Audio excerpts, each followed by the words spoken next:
country has a greater moral and practical responsibility to its citizens first. When people in your country suffer, your government's first duty is to fix domestic poverty before extending help abroad. Now, the context of the motion. In today's world, poverty exists both locally and internationally. Countries often send billions in aid overseas to war-torn nations, refugee programs, or developing countries, while still struggling with homelessness, unemployment, and hunger within their own borders. This motion asks us to prioritize who deserves help first. Our own citizens who pay taxes, follow our laws, and are directly under our government responsibility, or strangers abroad who are outside our community. Now, we are not saying ignore foreign aid. We are saying that priority matters. Government and citizens have limited resources, money, time, and attention, so they must help where they have the greatest moral duty, effectiveness, and accountability. Our moral circle starts at home, and only once our citizens' basic needs are met should we help other people abroad. Now, in our world, we focus resources, government funds, charity programs, and social services primarily on domestic poverty reduction. Foreign aid can continue, but only after ensuring our people have access to food, healthcare, education, and housing. In opposition's world, they continue sending large sums abroad while their own citizens starve or sleep on the streets. Now, starting off on my first argument on moral duty and social contract. Every government and citizen share a social contract. Citizens pay taxes, obey laws, and contribute to society. In return, the government has the duty to protect their welfare and meet their basic needs first. This motion doesn't reject compassion abroad, right? But rather defines moral priority. The people who build and sustain your nation must come before those outside it. When a government sends aid abroad while citizens face hunger, unemployment, or homelessness, it violates the very foundation of justice and responsibility. A nation that fails to care for its own people cannot claim moral superiority for helping other people. It's morally wrong to spend billions in foreign relief while ignoring poverty on your own streets. Helping the poor in your country is not selfish. It's fulfilling a promise that every government owns to its citizens. We can see and understand the struggles of our own people and therefore have a deeper duty to help them first. Now, my second point is on national stability comes first. You can't help others if you are broken inside. Domestic poverty is not just a moral issue, but it's a national security and stability issue too. A country with high levels of inequality and poverty faces internal collapse long before it can meaningfully help others. Domestic poverty fuels social unrest and crime. When people lose access to food, housing, or jobs, desperation rises, leading to anger, protest, and higher crime rates. If a government prioritizes foreign aid over its own people, it creates resentment and deep political division. If we help our citizens first, we build a strong, self-sufficient country capable of long-term global aid later.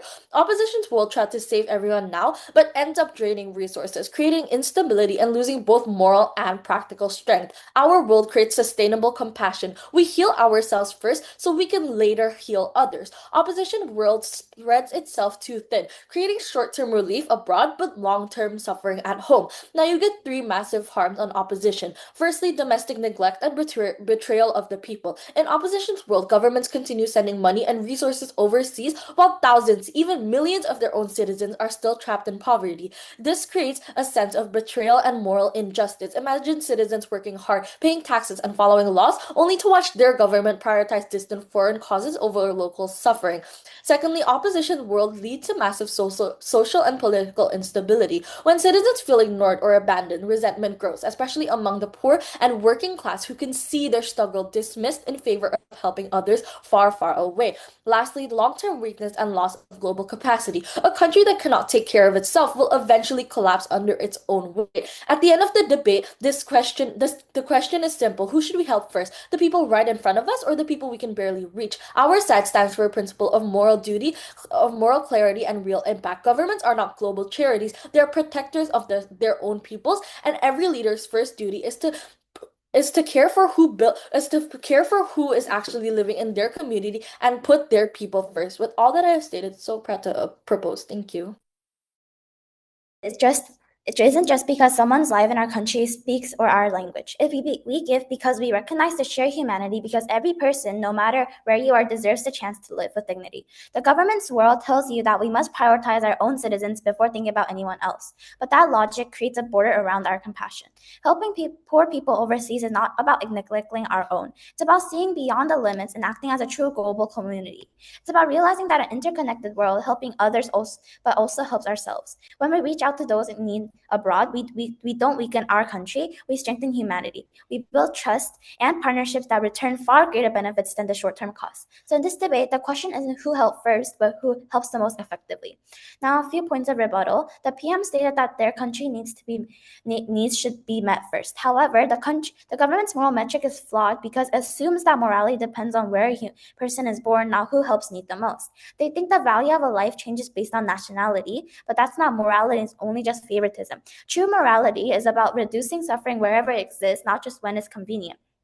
If we can save more lives abroad with the same amount of help, then choosing not to do is not moral, and it's only selfish. Their framework rewards just luck and not need. And the person born in another country doesn't deserve less compassion simply because they're on the other side of the border. The PM also stated that government and citizens have limited resources. However, first, they frame us as one person donating everything, which is not what we support. And secondly, we never stated that one person will donate, as all countries will donate small donations will combine into a greater donation. And also, according to the motion, every country can donate. Now, moving on to our team's argument about the most amount of people helped. In the government's world, every country focuses only on its own people. That sounds safe at first because we're only caring about our own, but it's short-term thinking. When only rich nations keep their resources, poor nations stay poor and global inequality worsens. The world becomes unstable, and crisis will spread, and eventually that instability hurts everyone, including the people in their own country. Now, in our world, every country gives some support to others. Even if that means a small short-term cost, it creates something more powerful, which is global cooperation. Here's our POF. no, thank you. When one country gives, others grow stronger. And when these countries recover, they're able to help back, and aid doesn't disappear. This creates a global network of mutual support that keeps the world balanced and secure. The government might say that we'll lose resources, but that's not true. This motion assumes that everyone can donate and everyone will donate a small amount. Rich countries will be able to offset. And because the money or aid we send overseas becomes an investment in stability, trade, and peace. When developing nations improve, they buy our goods or create partnerships and contribute to solving global issues like climate change and poverty, the benefits return to us and multiply. Also, if we look at the scope, we clearly win. The purpose of helping is to reduce suffering as much as possible. And suffering is not limited by borders. So $1 that might help a single person in our country can feed or protect 10 people overseas. So if our goal is truly to make the world better, which is I believe what both sides want, we must send help to where it saves the most lives. That's efficiency and morality combined. This motion also assumes that every country has the ability to donate. That means our world doesn't require one nation to sacrifice everything like government believes it do, and every country contributes just a small amount, which is what we support. When billions of people give a little, the result is massive, and it's not just about one country saving the world. It's about the world saving itself together. So another reason why helping overseas is so important because compassion doesn't lose meaning when it crosses a border. The value of kindness isn't just measured by their distance, it's measured by how, what, and what impact we give. If we have the ability to ease someone's suffering, it shouldn't matter where they live, next door to us or in cross ocean.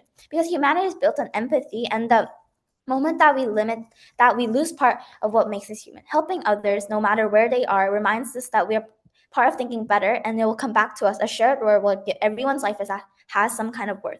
We must think about the long-term vision. And the world gives short-term comfort but no growth. Our world creates a global community where people don't have to depend forever, but because they can rebuild, trade, and stand on their own feet. For these reasons, we're proud to oppose. Panels picture a nation as a house on fire. If the flames are already licking at our own walls, we don't sprint past our neighbors to fix a distant roof. We steady our home first because a country that cannot lift its own people cannot meaningfully lift anyone else. So proud to propose that. Directly moving on to my first clash, they had a point where shared humanity is most important. But shared humanity sounds noble, but it collapses the moment you ask what actually protects that humanity. Compassion is meaningless if it isn't paired with capability. A country that ignores its own poor weakens its economy, drains its social stability, and slowly loses the very strength that makes any humanitarian action possible. And if we truly care about shared humanity, we must first make sure our own people are not drowning, because a nation that cannot stand on its own two legs cannot lift anyone else, and pretending otherwise is not moral, it is just reckless. Their global community claim forgets the basic rule of any system. A network is only as strong as each node, and an interconnected world collapses when its members are weak, unstable, or unable to support even themselves. And if we rush to solve problems overseas while our communities are crumbling, we don't strengthen the global web, we sabotage it. And so it's not selfish. The best way to protect an interconnected world is to make sure every country can hold its own weight, starting with our own. Second clash, then, the opposition's claim that they think value of that they said we think that value of a life is based on our nationality and where we were born, but that claim twists our stance into something we never argued. We are not saying a life is at home is worth more. We are saying a government has a duty to the people who depend on it directly. A mother rushing to save her child is not declaring every other child worthless. She is acting on responsibility, proximity, and the simple fact that she is the one positioned to help that child best. In the same way, a state has concrete obligations to its own citizens before it extends its reach outwards. And that isn't a hierarchy of human worth, it is a hierarchy of responsibility. And if anything, right, pretending every life is equally reachable ignores how the real world works. Governments don't have unlimited resources or infinite capacity, and when they stretch themselves thin trying to fix distant crises, they fail the very people they are fundamentally designed to protect. And a government that abandons that duty doesn't become more moral, it becomes weaker, less stable, and eventually unable to help anyone at all, including those overseas, right? And the claim that prioritizing domestic poverty worsens global inequality ignores how global health actually works. You cannot reduce inequality by relying on countries that are unstable, divided, or struggling to support for their very own people. A nation that fails at home eventually loses the economic strength, political stability, and social trust needed to sustain any meaningful aid abroad, which leaves poor countries with only short bursts of help that collapse the moment domestic pressure rises. If we want to fight global inequality in a real long-term way, we first need a strong, steady country that can actually keep its promises. Moving on to my new substantive argument, then, how national stability is the engine that powers global health. So take note, right, panels, that a nation that neglects its own poor becomes a shaky tower. Inequality cracks its economy, tensions pull at its politics, and instability spreads like vines through every public system. And when a country is this brittle at home, any attempt to help abroad turns into charity on a collapsing platform. Prioritizing domestic poverty isn't narrow or selfish, it is about reinforcing the beams of our own house so we don't lose the ability to stand, govern, or plan beyond tomorrow. And once that foundation is secure, the country becomes a steady engine that can actually power global health. A stable society with strong social safety nets, predictable institutions, and a healthy population that can offer long-term, effective support overseas instead of short, erratic bursts of aid. And in other words, by helping our own people first, we create a nation that can be depended on by others later. And that is the path to real global impact, not the fragile generosity of a country that hasn't even fixed its own fractures. 3 layers of analysis then. First, a country that fails to support its own poor becomes brittle, right? Rising inequality breeds social unrest, political swings, and economic slowdown, which weakens the nation's ability to act beyond its borders. Second layer, when we prioritize domestic poverty first, we are not being selfish, we are reinforcing the foundation of our institutions so that they stay stable, predictable, and capable of sustained international aid in the long run. And thirdly, lastly, by securing our internal resilience, we create a steady aid engine that won't collapse under pressure, and a country that is internally strong can provide consistent, high-quality help overseas instead of unreliable bursts that vanish the moment that domestic crisis flare. And with everything that I've stated, this is why I am so proud to propose. Thank you. No country exists alone. And that means when we help people internationally, we're also helping ourselves. Global problems need global solutions, and that's why we should not limit our compassion to only our own country proud to oppose. Many of the challenges that cause poverty are global in nature. Climate change, pandemics, food shortages, and economic instability do not stop at national borders. When a drought destroys crops in one country, food prices rise everywhere. When a virus spreads in one region, it can reach the entire world within weeks. These are problems that no single nation can fix alone. If we only focus on helping people in our own country, these global issues will continue and eventually harm everyone, including us. By working together and helping people overseas, we create a solution that is both sustainable for the whole planet. And as the DLO in this debate, I will be rebutting the previous speaker. The previous speaker's whole logic was about a country that is facing severe problems cannot help other countries. However, the previous speaker's argument assumes that a country facing severe problems cannot help other countries. But this is false and a limiting way of thinking. A nation does not need to solve all of its domestic issues before providing aid abroad. Even small contributions, whether in money, resources, or expertise, can have a huge impact internationally without significantly harming domestic programs. The DPM also stated that the government has a duty to protect their citizens first, but claiming that the government must protect its citizens first assumes that morality and responsibility stop at national borders, which is simply not true. Protecting citizens does not mean ignoring the rest of the world, and a government can both support its people and contribute to global aid. And in fact, helping overseas often prevents problems from reaching back to their country, such as pandemics, climate disasters, or mass migration. Prioritizing only domestic protection is short-sighted and ignores the reality that in a connected world, global security and welfare directly affect national security and citizens' well-being too. The opposition claims it's unfair for our team to prioritize other countries, but their logic is equally unfair. No, thank you. They prioritize only their own citizens and completely ignore the moral worth on nationality rather than actual need, which is actually unjust. True fairness and morality do not stop at borders, and it is unjust to help one group simply because of where they were born, while leaving equally or more vulnerable people elsewhere to suffer. Moving on to our team's last constructive, when countries help each other, they build trust and stronger international relationships. Providing aid and support in times of crisis creates partnerships that last for a long time. This prevents future conflicts that build a safer, more connected world. And on the other hand, if countries only think about themselves, global cooperation weakens and international relations grow unstable. Helping people overseas is not just a kind act, it's a smart investment in peace and stability. Prioritizing their country alone assumes that the value of a life depends on where someone is born rather than who needs help the most. And they treat nationality as a measure of moral worth, which is not true. We must also think about effectiveness and impact. If our goal is to help the most people possible, then focusing only on our country is limited. In many developing nations, even small amounts of aid can have a life-changing effect, building schools, providing vaccines, or giving clean water to entire communities. If global problems like poverty, disease, or climate change affect everyone, how can we possibly solve them by only looking inside our own borders? This notion assumes that every country have enough resources to share, so we should use those resources where they make the biggest difference. Helping people internationally allows us to reach more people and create greater overall good. Too much nationalism is harmful. While it's natural to care about our own citizens, extreme nationalism leads to division and short-term thinking. The idea that we should take care of our own first sounds appealing, but in a connected world, ignoring others' problems will only make them return to us later. For example, ignoring poverty or disease abroad can lead to global crisis later. Helping people overseas is a way of protecting our future as well. And even small contributions can create massive positive change when coordinated internationally. This means that helping people overseas is not just possible but highly effective, allowing us to reduce suffering on a larger scale than if we focus on our own country. In conclusion, we believe that global problems truly need global solutions. Focusing only on our country might seem easier, but it limits the amount of good we can do and ignores how connected our world really is. Proud to oppose. Thanos, we believe that a nation's first duty is to its own people, those who build, pay, and depend on it. Helping the poor in our own country isn't selfish, it's responsible. Without strength in our own country, we can't offer real help abroad. Now, directly moving on to my first clash side, opposition says that if you can save more people abroad, it's not it's not only moral but unjust.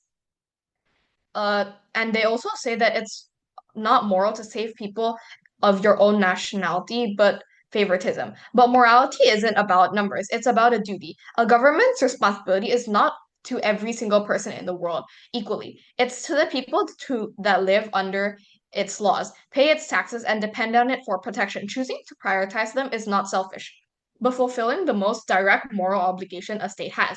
Calling this favoritism just misunderstands what moral responsibility means.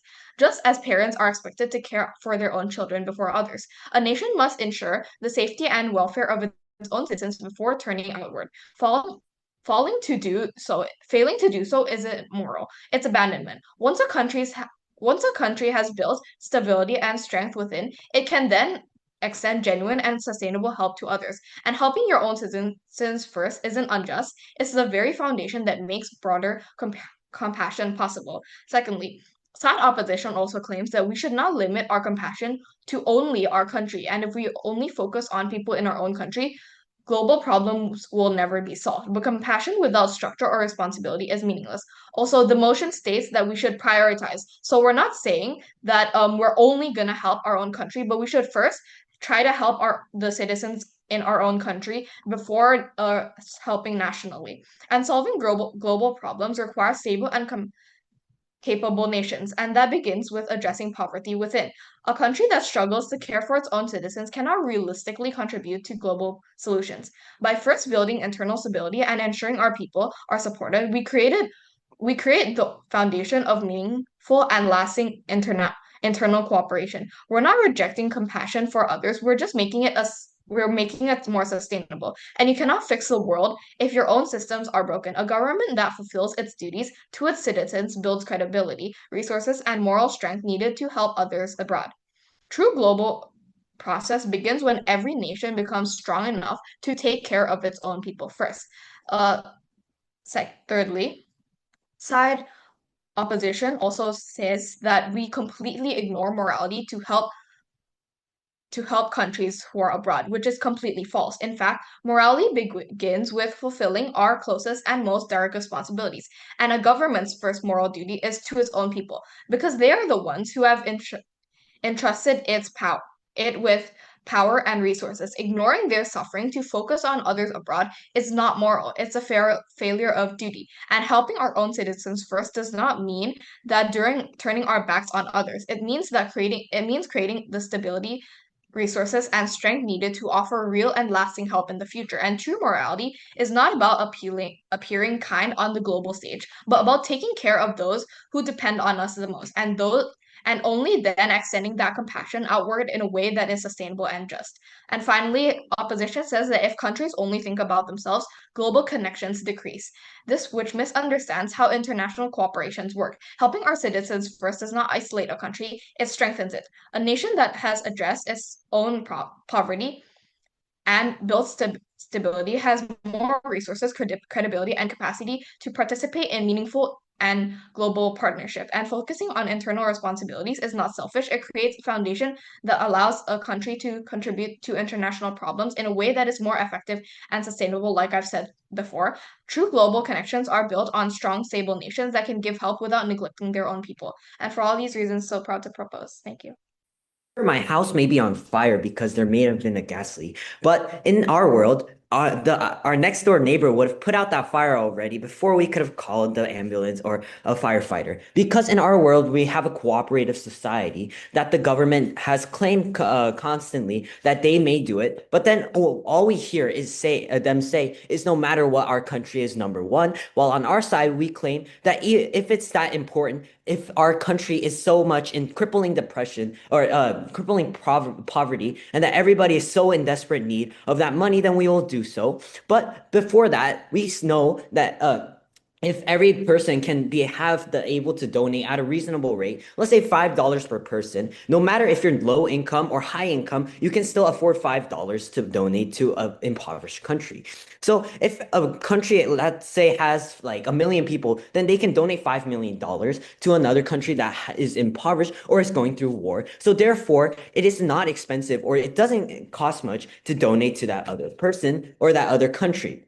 But before I get into anything, I like to go through rebuttals. So their whole argument about like the domestic issues of poverty and backlash, we agree that the fact that there is domestic issues inside a country, and we agree that they must be solved. It's that much of an issue. But before that, we're saying that it is important to prioritize other countries, which I'll get into later. But backlash. So these people will not be having much of a political backlash, because though we may be able to have that political there may be some more money going into international issues. We say that sure, but we still have money going back, in a bit of money compared to international, maybe not as much, but there's still money that's going that may keep people inside the country not as much angry as. But second of all, since everybody is contributing and everybody is donating back, we'll be able to have that cooperative society that everybody's going to agree to. So when we go into the actions of like impoverished countries and like how they behave, we can see that these countries sure may have some issues, but we'll be able to solve that. So they also talk about the capacity, and since they help themselves first, they'll be able to have the capacity to help others. But we say this is false, because according to their logic, since they have enough capacity, they're patriotic people, or the people who want to help themselves or prioritize themselves first will be greedy and will be willing to have them or take or use that money to help themselves, not other countries, because these people, like they say, are willing to help themselves and prioritize their country. Nikolai, Yes. If corruption is common in foreign aid, how can you ensure your help even reaches the poor people that are overseas?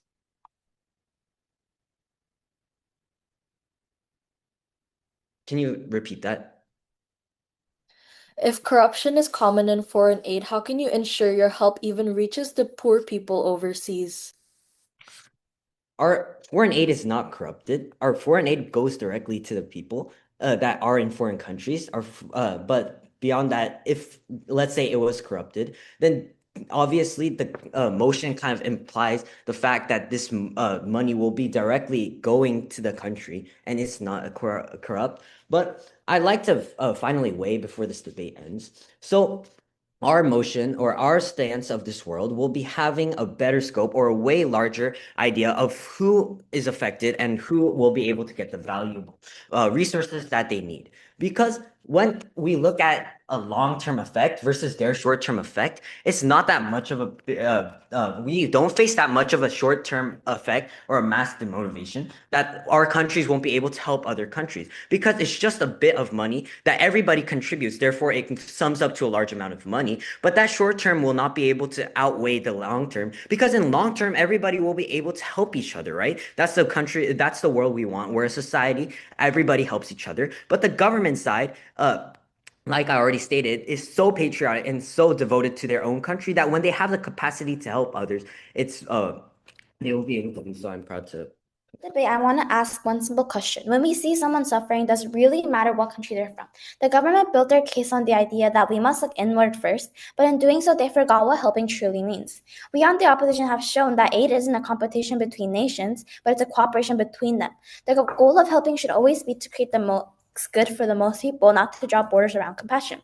Today, government revolved around the idea that we cannot solve other countries when our country is in poverty. However, throughout the debate, we explained that this motion from the start assumes everyone is able to donate, and we are only asking countries to give a small amount because these small amounts create bigger benefits and big benefits that will come back to us. If global problems like poverty, disease, and climate change affect everyone, how can we possibly solve them by only looking inside our own borders? They will eventually come back to us too.